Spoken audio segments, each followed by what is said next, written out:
Culture and tradition define the way we look at color. In India, the choice is of a vibrant play of colors or something we call multitone. In the West, however, the choice is of a single color from a muted color palette or something we call monochrome. Bridging these two ideas is duotone, or a play of two colors. Welcome to Luxe Interiors, where on this episode we explore a play of tones to help you pick your own style. Mono, duo, multi. Which combinations are trending and how do you use them?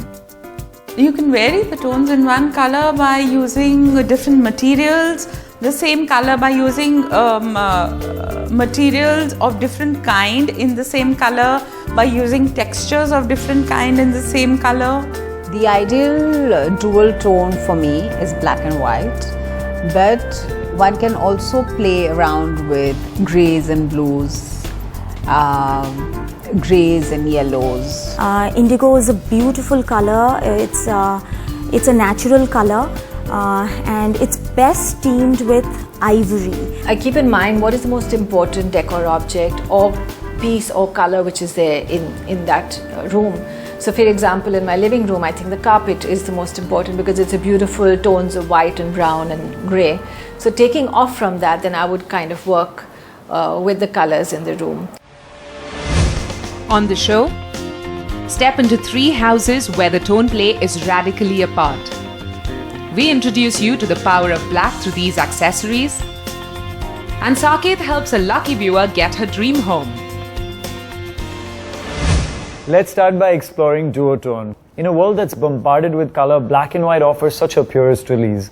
That's what makes a black and white photograph so much more powerful. Now, try imagining this as a home. Social media consultant and film producer Shaana Levy Bahl shows you how to do this by example.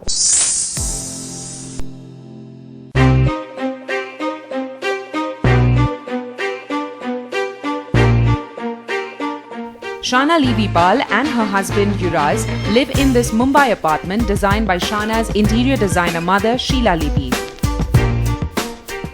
While a comfortable modern aesthetic is their style, what led to the home being a play of black and white is her mother's incorporation of Feng Shui and Chinese face reading in her designing process. We were lucky enough that my mother is an interior designer. Then her Feng Shui master, Kajal Seth, she basically came and did her imperial Feng Shui using both mine and Yuraz's Chinese astrological charts. So when she did all of that, she realized that the house needed to have a very neutral palette. We couldn't have very, very bright colors, so we had to make sure to keep the house in jewel tones, black and white, very airy and light. This concept has resulted into the home having a calm and soothing feel to it. While the living and bedrooms display a variation of the colors beige, ivory and wood, the library and dining room are a contrast of blacks and whites. The black and white mood extends to accents, art and accessories throughout the house. When doing up a space in 2 tones, I think it's very important to keep texture in mind.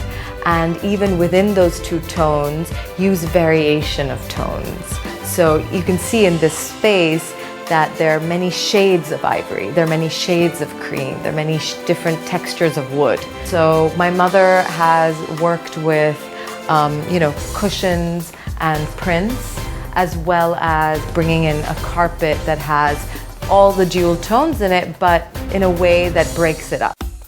Shaana's love for glamorous portraits from the world of fashion and films is evident on her walls. But her favorite art pieces are those gifted to her by her grandmother. She has gifted us these 2 pieces. The one behind me is called The Wrong Question Mark, and it's pieces of Financial Times newspaper rolled up and made into an upside down or flipped over question mark. And these here are just numbers.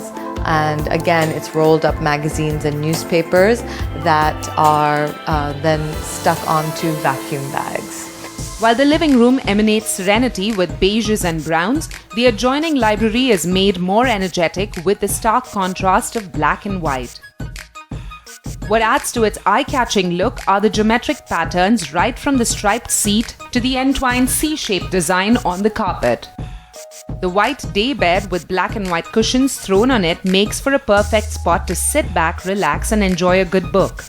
The library opens out into a balcony on one side and the dining room on the other. So this is our dining room. It also has a very black and white dual tone theme to it, but with the addition of the warmth of the wood. We have some beautiful pieces of art.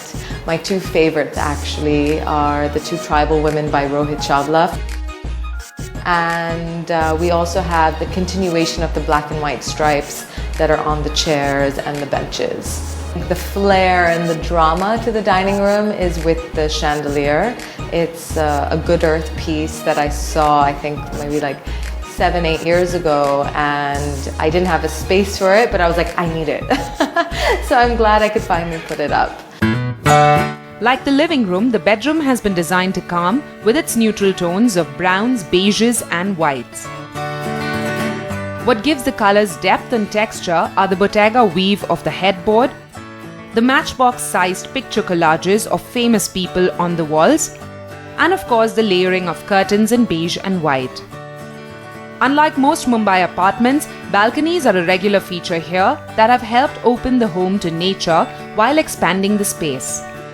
The neutral tones of the furnishing ensures that the greenery outside is the hero of all these spaces.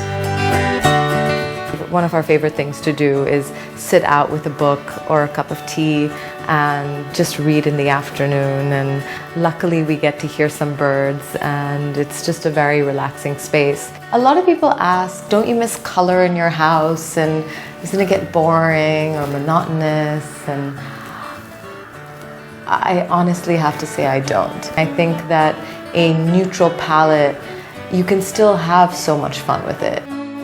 For anyone doing up their house and wanting to create this interiors that has these dual tones, I would suggest calling my mother. No, but really, she's amazing at creating beautiful neutral homes and not houses. I think that distinction is really, really important. But of course, if you want to do it alone, then I would say don't be afraid to play with texture, and don't think of black and white or cream and ivory as dull colors or not as color, because they really can speak volumes.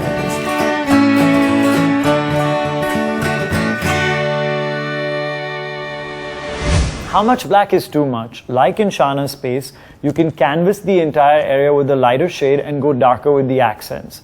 Remember to use different hues and textures of the darker color so that the space doesn't end up looking flat. Now that you know the power of black, you can bring it into your space with these great ideas.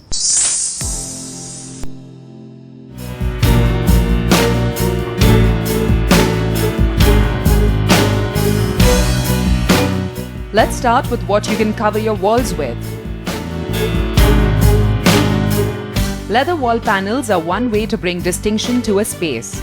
If bold and dramatic is your style, then how about a combination of pixel art and nature from Duloy?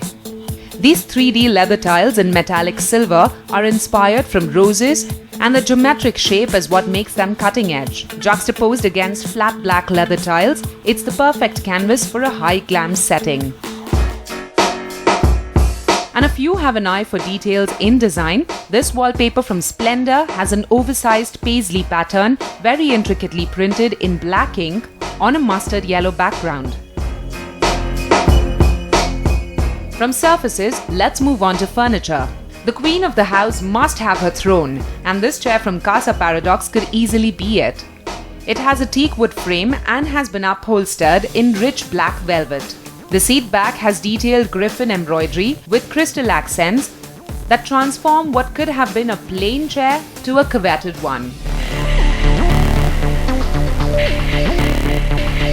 You could also opt for a study table in distressed leather like this one from Portside Cafe. As impeccably finished on the inside as it is on the outside, it will bring understated elegance to your study. This next chair explores new creative possibilities. Its structure is made of flexible molded polyurethane and the base is painted in a metallic color. What makes it unusual is the oversized pillow cushioning on it. Definitely a buy for the experimental individual. Let's move on to accessories to enhance your space. For all book lovers out there, we've got something special for you. A Theo Alexander Repose book box to keep you company while you enjoy a good read. This Victorian style container covered in faux leather with brass mounts and a hinged link is ideal to store snacks to munch on while you are reading. These funky center mats or coasters are made of aluminium and fashioned after cutlery in an oversized format. These are perfect for collectors of unusual items in their space. And finally, complete the mood of your space with some lighting options in black. This nickel-painted black chandelier from Ankur Lighting is made of multiple chains. It lavishly drapes and loops around a hollowed center frame that houses the LED lights in it. If you have grown up loving mythology and tales of war, you could express it with this very armor-like piece. Turn up the cool quotient of your space with these black beauties. Made of ceramic and a black duco finish on it, these are not just lighting accents, but are very eye-catching wall art too. So if you haven't considered the power of black just yet, with our list of must-haves, you could start now. Duotones are just one part of our story on tonal juxtapositions. When we come back, we'll show you how to handle a riot of color by taking you into the home of an artist.